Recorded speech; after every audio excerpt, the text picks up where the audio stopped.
Narudia tena vijana, usifunge bila kunywa maji. Mimi nakwambia kutoka kwenye kuisoma Biblia, na nakwambia pia kwenye experience. Ukifunga muda siku nyingi bila kunywa maji mengi na bila kusoma neno, unachanganyikiwa. Sitanii, kwa sababu mimi najua kufunga na kuomba maana yake, nisikiliza vizuri, ni kuonyesha hisi. Unapofunga na kuomba unaufisha mwili. Yaani ile nia ya mwili ambayo ni nini? Dhambi na mauti inakufa. Alafu roho inapenya kwenye ulimwengu wa roho, inajiungamanisha mahali. Sasa kama huna neno la Mungu ya kutosha, ulimwengu wa roho uko aina ngapi? Mbili.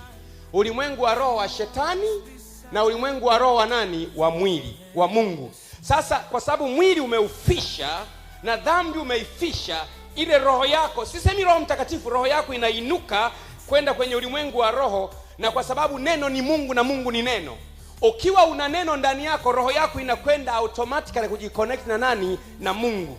Utapata maono ya Mungu, utapata mafunuo ya Mungu, utapata nguvu za Mungu. Lakini kama huna neno, roho yako inakwenda, haina pa kujiconnect, inakwenda kujichomeka kwenye ulimwengu mwingine.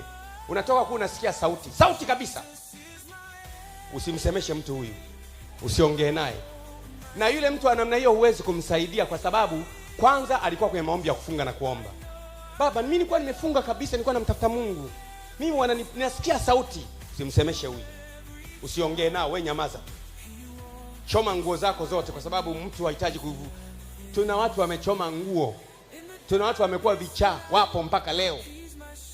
Kichaa kabisa, amepatia kichaa wapi? Kwenye maombi. Ameingia akiwa mzima, akatoka kichaa. Kwa nini? Kwa sababu ukitaka kushinda kwenye maombi, soma neno. Unapokuwa umefunga na kuomba, wewe hata kama huelewi, soma neno. Shetani haingii pale. Na usifunge zaidi ya siku 3 bila kunywa maji wala kula chakula. Kwenye Biblia hakuna mtu ukimpata mimi nakupa zawadi. Hakuna mtu ambaye hakunywa kabisa wala hakula kabisa kwenye kufunga zaidi ya siku 3. Nitakupa some facts haraka ingawa sio somo langu. Wale wote waliofunga kavu bila chakula, bila maji, hakuna aliyefunga zaidi ya siku 3. Nitakuonyesha baadaye. Kule Esther walipotaka kuangamizwa kule Shushani ngomeni, wametishiwa na Haman. Esther akawaambia watu wafunge siku 3, wasile wala wasinywe siku 3. Unakumbuka Ninawi ilipotaka kuangamizwa? Ninawi wakafunga siku 3, mchana na usiku, hawakula wala, na imeandikwa kabisa hawakula wala hawakunywa siku 3. Mahala popote kwenye Biblia palipozidi siku 3, watu walikuwa wanakunywa maji, isipokuwa mtu mmoja. Isipokuwa mtu anaitwa nani? Musa alipokwenda mlimani kuomba, Musa alikaa siku 40 hakula kitu wala hakunywa kitu. Kwa nini? Musa walikuwa na Mungu hivi wanaongea kama ninavyoongea na wewe. Paka Musa anamwambia Mungu, Bwana Mungu, nataka nikuone usoni. Bwana naona miguu tu, nataka nikuone usoni. Mungu anamwambia Bwana, hapana, usoni hapana Bwana, utaniona mgongo. Yaani mko na Mungu hivi mnaongea hivi, huwezi kufa kwa sababu Mungu ni uhai. Ndio maana Musa aliweza kufunga siku 40 bila maji, bila chakula, hawezi kufa kwa sababu wako na Mungu anaongea. Sasa wewe jidai Musa sasa. Yesu alifunga siku 40 hakula chakula, ila maji alikunywa. Fungua maandiko uone mahali ambapo Yesu alikunywa maji. Luka sura ya 4 kuanzia mstari wa 1.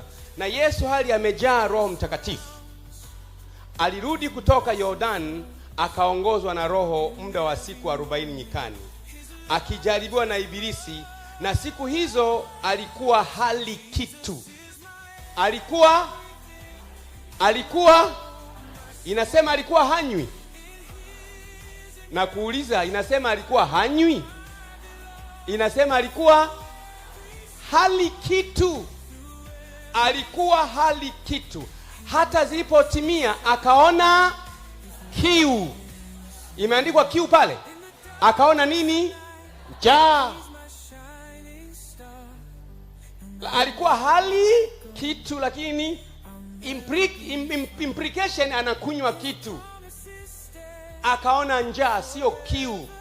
Ndio maana watu wote ambao huwa wanadandia siku 40 bila kula kitu na kunywa kitu huwa wanatoka na matatizo, ama ulcers, ama anachanganyikiwa, ama analazwa.